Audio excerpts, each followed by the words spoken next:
Good afternoon, ladies and gentlemen, and welcome to Richelieu Hardware fourth quarter results conference call. At this time, all lines are in the listen-only mode. Following the presentation, we will conduct a question-and-answer session, which will be restricted to analysts only. If at any time during this call you require immediate assistance, please press star zero for the operator. Note that this call is being recorded on Thursday, January 23rd, 2020. Bonjour, mesdames et messieurs, et bienvenue aux résultats du quatrième trimestre de Quincaillerie Richelieu. Présentement, vos lignes sont en mode d'écoute seulement. Suite à la présentation, nous allons procéder à une période de questions et réponses qui sera restreinte aux analystes seulement. Si vous avez besoin d'assistance au cours de l'appel, appuyez sur étoile 0. Veuillez prendre note que cet appel est enregistré jeudi le 23 janvier 2020.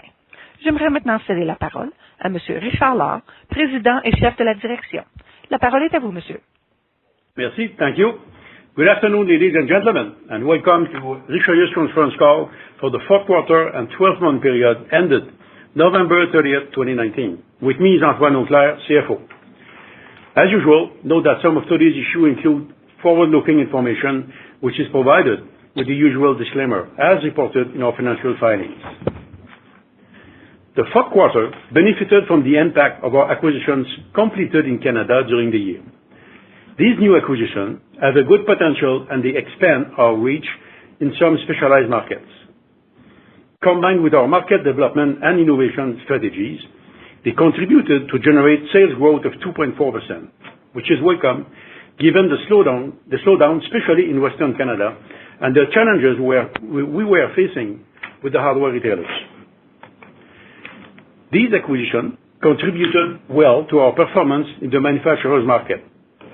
But in the retailer's market, sales were down due to the condition we explained in previous quarter, mainly store closure and inventory realignments of some of our retailing customers. Cyclical sales were also lower in the fourth quarter. It has to be noted that our EBITDA margin continued to improve during the period, reaching 11.8%, thanks to rigorous control of gross margin, operating and freight costs. EBITDA for the quarter increased by 6.8% and net earnings by 5.6%. I'll now ask Antoine to go through the financial highlights on the fourth quarter and fiscal 2019, and I will come back with additional comments. Antoine? Thanks, Richard. Fourth quarter sales reached $265 million, up by 2.4%. Sales to manufacturers stood at $233.5 million, up by 4%, 0.6% from internal growth and 3.4% from acquisition. In the hardware retailers and renovation superstore market, we achieved sales of $31.5 million, down by 8.2%. In Canada, sales amounted to $179 million, an increase of $4.1 million. Our sales to manufacturers reached $150.4 million, up by 4%. As for the hardware retailers and renovation superstores market, sales stood at $28.6 million, down by 5.6%. The general slowdown felt in this market during the first quarters of fiscal 2019 continued to have a downward effect on sales in the fourth quarter. In the U.S., sales totaled $65 million in U.S. dollar, up by 1.4%, resulting from internal growth.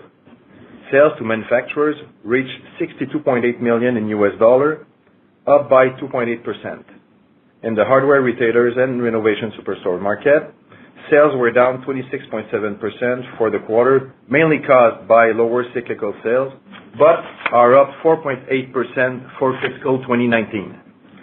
Total sales in the U.S. reached $86 million in Canadian dollar, an increase of 2.5%, representing 32.4% of our total sales. Total sales in 2019 reached $1,042 million, up by 3.7%, 0.1% from internal growth and 3.6% from acquisitions. Sales to manufacturers reached $898 million, up by 5.5%, 1.2% from internal growth and 4.3% from acquisitions. Sales to hardware retailers and renovation superstores stood at $143.8 million, down by 6.1%. In Canada, sales totaled $685.7 million, up by 1.1%, of which 3.2% from acquisition and 2.1% from internal decrease. Our sales to manufacturers amounted to $568 million, up by 3.4%, of which 3.9% resulting from acquisition and 0.5% from internal decrease. Sales to hardware retailers and renovation superstores were $129 million, down by 8.8%. The slowdown in this market, mainly in the first half, as well as the closure of several stores of major customers, impacted sales downwards. In the U.S., sales amounted to $267.8 million in U.S. dollar, up by 6%, 1.6% from internal growth and 4.4% from acquisitions. They reached $356 million in Canadian dollar, up by 9.2%, accounting for 34% of our total sales. Sales to manufacturers reached $248.1 million in U.S. dollar, an increase of 6.1%, of which 4.7% from acquisition and 1.4% from internal growth. As reported in previous quarters, the internal growth in the manufacturers market was affected in the first quarter by the termination of a supply agreement with a major customer. At comparable sales level, internal growth in this market would have been 3.2%. Sales in the hardware retailers and renovation superstores market were up 4.8% in U.S. dollar. Fourth quarter EBITDA stood at $31.2 million compared with $29.2 million last year. The EBITDA margin stood at 11.8% compared with 11.3% for the fourth quarter of 2018, resulting from improvement in gross margin and operating costs. For the year, EBITDA was $109.5 million, up by 3.3%. Gross margin and EBITDA margin remained stable with 2018. Fourth quarter net earnings attributable to shareholders totaled $19.5 million compared with $18.5 million last year. Net earnings per share reached 34 basic and diluted, compared with 32 cents for the same quarter last year, an increase of 6.3%. For the year, net earnings attributable to shareholders reached $67.5 million. Net earnings per share were $1.18 diluted, up by 0.9%. Fourth quarter cash flows from operating activities before net change in non-cash working capital balances were up by 6.9% to $24.8 million, or 43 cents per share. Net change in non-cash working capital balances represented a cash inflow of $7.9 million. For the year, they were up 2.3%, totaling $86 million, or $1.50 per share. Net change in non-cash working capital balance represented a cash inflow of $2.4 million, while $41.5 million of cash flow was used in 2018. During the year, we paid dividends of $14.4 million, of which $3.6 million were in the fourth quarter, and repurchased common share for $25.2 million. We have thus distributed a total of $39.6 million to our shareholders this year. We also invested $31.3 million during the year, of which $20.8 million was for business acquisitions and $10.6 million for equipment to maintain and improve operational efficiency and for IT equipment. As at November 30th, 2019, cash totaled $24.7 million, and our working capital was $250 million, for a current ratio of 4.7 to 1. I now turn it over to Richard. Thank you, Antoine. 2019 was a very active year. We continued our efforts to expand and develop markets, which included strengthening our presence in specialized markets through our recent acquisition, such as door and window hardware, architectural hardware for stair and railing, including stainless steel and glass. Under our innovation strategy, we continue to broaden and diversify our product offerings to stay ahead of trends. In early December, we opened a new distribution center in Mount Laurel, a suburb of Philadelphia. This new center houses a wide range of premium decorative panels for this region. The implementation of our new center in New York is well underway. We anticipate that the official opening of the showroom will hopefully take place before the end of the second quarter. This key location, with a state-of-the-art showroom for our customers and the New York community of architects and designers, is designed to serve as a friendly workspace where they can obtain detailed and complete information about Richelieu's product and services. We continue to improve our operational efficiency and customer service. We manage our supply chain, taking advantage of the best practices and technologies in order to minimize costs and maximize customer satisfaction. Our highly effective and reliable auto store system is now expanding. We further invest in Richelieu.com, which is used extensively by our customers in both Canada and the U.S. Our online sales are growing and now reach about 39% of our sales in Canada and 28% in the U.S. We are pleased to have started fiscal 2020 with two new acquisitions. On December 9, 2019, we acquired Decotech, a distributor of decorative panels and related products with a distribution center in the Toronto suburb of North York, and Mybro, a distributor of hardware products and power tool accessories for the retailers market. Mybro has been the leader in its field for over 65 years and serves a wide range of customers in Canada and in the U.S. from two distribution centers located in Toronto and Buffalo. The integration of Mybro enables us to broaden our offer to hardware retailers, both in Canada and in the U.S., where their annual sales are approximately $15 million in U.S. dollars. This also reinforces our sales force and product management team in this market. We already started our integration process and will take necessary action in order to gradually improve the profitability and take it to an acceptable level as per Richelieu standards. Combined with the four acquisitions completed in fiscal 2019, they add approximately $70 million in annual sales. We also recently signed an agreement in principle to acquire a U.S. distributor operating in new strategic regions for Richelieu. This transaction should generate additional sales of approximately $15 million on an annual basis. Our strong network now includes 80 centers, 43 in Canada and 37 in the U.S. In 2020, we will remain focused on innovation, outstanding customer service, market share gain in Canada and in the U.S., new synergies, operational efficiency and profitability, and new acquisition opportunity. The result would be to continue to create long-term value for Richelieu and its shareholders. Thanks, everyone. We'll now be happy to answer your questions. Thank you. Ladies and gentlemen, if you do have a question, please press star followed by 1 on your touch-tone phone. You will hear a 3-tone prompt acknowledging your request. Questions will be taken in the order received from analysts only. Should you wish to withdraw your question, simply press star followed by 2. And we do ask that if you're using a speakerphone, to please lift the handset first before pressing any keys. And your first question will be from Amir Patel at CIBC.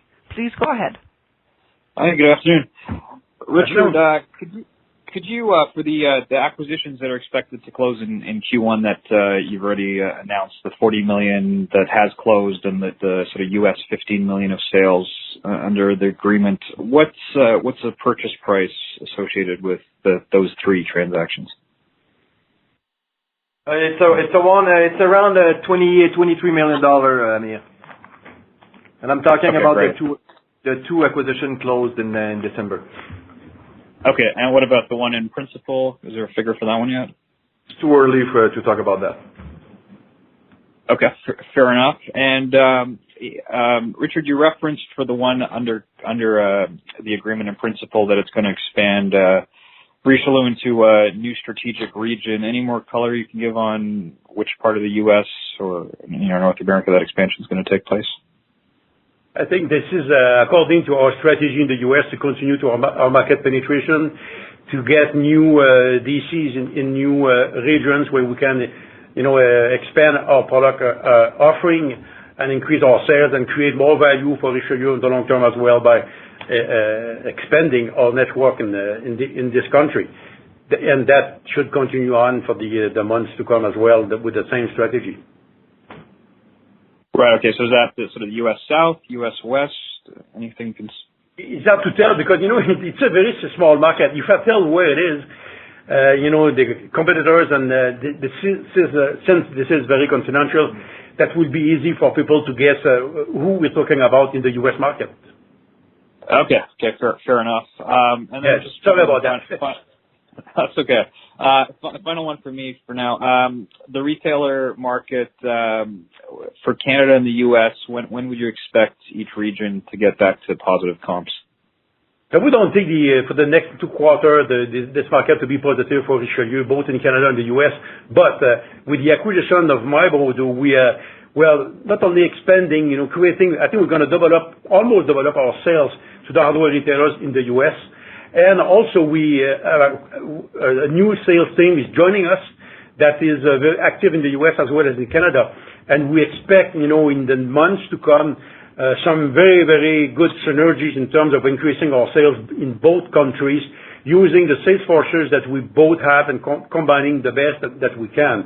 So basically, we're happy about that acquisition for the good value it does represent for Richelieu for the midterm and the long term. Great. Thanks. That's all I have for now. I'll get back in the queue. Yeah. Thank you. Once again, ladies and gentlemen, if you do have a question, please press star followed by 1 on your touchtone phone. And your next question will be from Zach Richelieu at National Bank. Please go ahead. Good afternoon. Congrats on the quarter. You. Especially the margin improvement year over year. That's 3 straight quarters now. Can you tell us a little bit about which initiatives are helping out with improving gross margins and reducing operational costs? Actually, we have a tight control. We have a tight control over the gross margin, so it's always been tight, but this year we've paid a special attention for the timing of the price revision when they have to be revised. Regarding the expenses, before acquisition, we have decreased slightly, very slightly, our operating expenses in North America. And regarding the freight costs, we have as I have mentioned, last year and a few times during the course of last year as well, is that we have established some tight control, and we have not only we have stabilized, but we have slightly decreased as a percentage of our sales. We have slightly decreased the cost of the freight, and we continue to work on that. I think the cost of the freight is a major issue for all companies in the world. So basically, that does remain a very important item for us to keep an eye on. So we're happy with the end result. That is an increase in our EBITDA margin. That's great color. Thank you. Do you think 12% EBITDA margins are achievable over the next couple of years, given your current infrastructure and geographic network? Everything could be achievable, but if we look at the long term, we have to make sure that we remain reasonable with our pricing, that our marketing strategy is, sound with what we've done and what our customer expected. But believe us, it's a top priority for Richelieu to maintain our margin. And I cannot commit to 12, but we know we have that in mind too. Beautiful, thank you. And then moving on to organic growth, still quite weak there, and that's lapping a soft Q4 last year. You mentioned that retailer sales won't hit positive comps for maybe 2 quarters, but what can you tell us about your view on internal growth in 2020 for the company as a whole? It's hard to tell. I think we have an aggressive plan at Richelieu. We expect to have a reasonable growth. I cannot commit on any number, but that's our goal. Regarding the hardware retailers, basically that's something which is out of our control. You know that one of our big customers is closing 34 more stores. They're actually in doing that at this time, so it does create some sales decrease for a while in the retailer market. On the long term, it does not change anything for us because we sell to all the customers in Canada, so sales should go somewhere else. But for the time being, this big customer doesn't buy and reshuffle the inventory in other stores. So that affects the market. We also, I was reading in the paper this morning that Mr. Polos was talking yesterday or the day before to the market, and I think now they realize that Canada, it's all over Canada. The retail sales are difficult since a few months. So this is what we see with our customers. Mainly, we've seen that mainly for the first 2 quarters of the last year, and the last 2 quarters were a little bit better, but it's not what we used to see. Anyways, we just hope that things will improve over the months, but for the next 2 quarters, we don't expect anything positive for the retailers. Regarding the manufacturers, we see now that Western Canada is getting worse. This is what we see in the last month and the month before. And Quebec should remain stable as well as Ontario, but Western Canada is going to affect our sales in total with, I think, an important decrease of the sales. We're talking here about maybe 10% decrease, something like that. So even though they do not represent a high percentage of our sales, at the end, it does have an impact. So that's something that we live with. But in the U.S., we expect to have a good year. We have a good start in the U.S. for the beginning of this new year, and we expect to have a decent growth for the whole year. For the manufacturers, for the retailers, the forecast is a little bit more difficult. It's going to be very positive because of Marlboro, but for the rest of the market, I think the basic market that we have will be positive. But the cyclical sales with the big the store that we're talking about here, we never know from one quarter to the other what's going to happen. That's extremely helpful. Thank you. And then just one last point for me, the acquisitions. Very busy with Decotec and Marlboro. How long have you been working on those ones? Marlboro, that's something that has been opened about 10 years ago here. So we have opened and closed the file for a couple of times before finally we've got a deal. We think it's a very interesting fit for Richelieu. We're happy that it's done now. Decotec has been very quick. I think we knew it took a month and a half. Yeah. Oh wow. Okay. So then, how's the pipeline looking going forward? Do you have anything maybe the size of another Marlboro or maybe a Weston that you're looking to get across the finish line? No, it's still there's the one in the U.S. The pipeline is still healthy in Canada and also in the U.S. And it's we're talking about pretty much the same kind of profile of company that we've acquired. So we have nice things in front of us. That's great. Thank you. I'll turn it over. Thank you. As a reminder, ladies and gentlemen, if you do have a question, please press star followed by 1. Next question is a follow-up from Amir Patel. Please go ahead. Thanks. Richard, you referenced Western Canada manufacturer sales could be down, I think you said 10% in 2020. What percent of your manufacturer sales is Western Canada again? But 6 or 7% of our sales, not one? Yeah, it's slightly higher than that. It's around 10%. For the sales to manufacturers. Sales to manufacturers. Okay. Yeah. Okay, great. No, that's helpful. And Richard, you also referenced I think some sort of the order store continuing to expand. So how do we think about CapEx for 2020?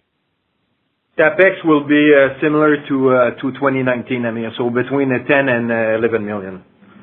The auto store deal, new investment is not very high because we already have made all the software that was necessary to establish an auto store here.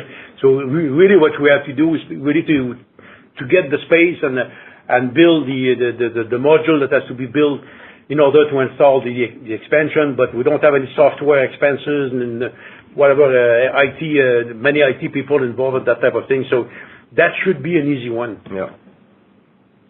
Great, thanks. And Antoine, I know we're probably not going to get the MD&A for a few weeks, but how do we think about, Q1 will be your first quarter under IFRS 16, so, what sort of EBITDA impact and lease liabilities should we be factoring in?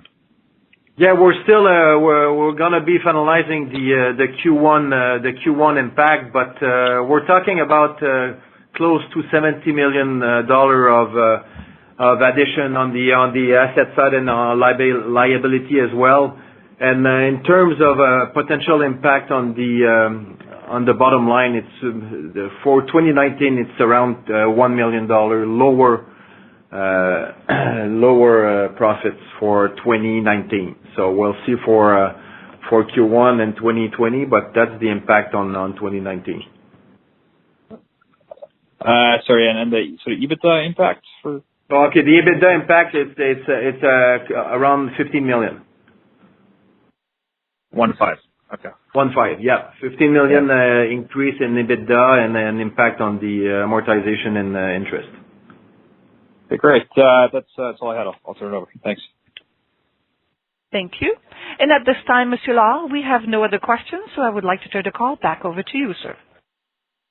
So thank you very much, everyone. We'll be happy to receive your phone call if you have any further questions. Thank you very much. Have a good afternoon. Thank you. Ladies and gentlemen, this does indeed conclude your conference call for today.